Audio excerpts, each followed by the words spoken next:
കേരള തീരത്തോട് ചേർന്ന് അറബിക്കടലിൽ ചരക്ക് കപ്പൽ അപകടത്തിൽപ്പെട്ട സംഭവത്തിൽ കേസെടുത്ത് കേരളം. MSC എൽസാത്രി കണ്ടെയ്നർ കപ്പൽ അപകടത്തിൽ ഫോർട്ട് കൊച്ചി കോസ്റ്റൽ പോലീസാണ് കേസെടുത്തത്.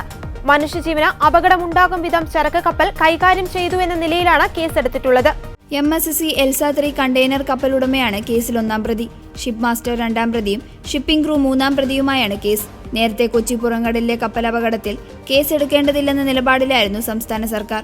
കപ്പൽ കമ്പനിക്കെതിരെ ഇപ്പോൾ കേസെടുക്കേണ്ടെന്നും നഷ്ടപരിഹാരം മതിയെന്നുമായിരുന്നു ആദ്യ തീരുമാനം. കപ്പൽ കമ്പനിക്ക് വിഴിഞ്ഞം തുറമുഖവുമായി നല്ല അടുപ്പമുണ്ടെന്നും കേരളത്തിലെ അവരുടെ പ്രവർത്തനത്തിന് സൽപ്പേര് ആവശ്യമാണെന്നുമാണ് ഇത് സംബന്ധിച്ചുള്ള തീരുമാനമെടുത്തുള്ള ചീഫ് സെക്രട്ടറിയുടെ കുറിപ്പിൽ വ്യക്തമാക്കിയിരുന്നത്. സംഭവത്തിൽ കേസെടുക്കേണ്ടെന്ന കേരളത്തിന്റെ തീരുമാനത്തോട് കേന്ദ്രത്തിനും യോജിപ്പായിരുന്നു. നഷ്ടപരിഹാരം കിട്ടാനുള്ള നടപടികൾക്കാണ് ആദ്യ മുൻഗണനയെന്നായിരുന്നു കേന്ദ്ര സർക്കാരിന്റെ നിലപാട്. മത്സ്യത്തൊഴിലാളികൾക്കുള്ള നഷ്ടപരിഹാരവും മലിനീകരണം തടയാനുള്ള ചിലവും ആദ്യം കമ്പനിയിൽ നിന്ന് വാങ്ങിയെടുക്കാനാണ് നീക്കം തുടങ്ങിയിരുന്നത്.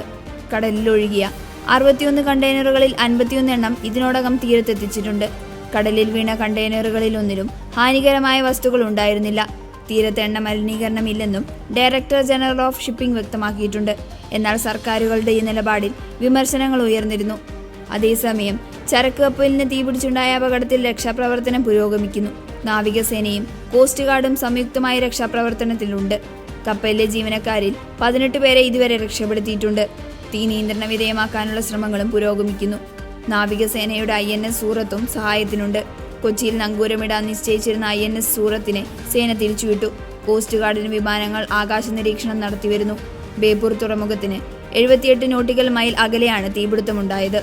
സിംഗപ്പൂർ പതാകയുള്ള MV വാൻഹായ് 503 കണ്ടെയ്നർ കപ്പലാണ് അപകടത്തിൽപ്പെട്ടത്. കപ്പലിലുണ്ടായിരുന്നവരിൽ 18 പേരെ രക്ഷപ്പെടുത്തി.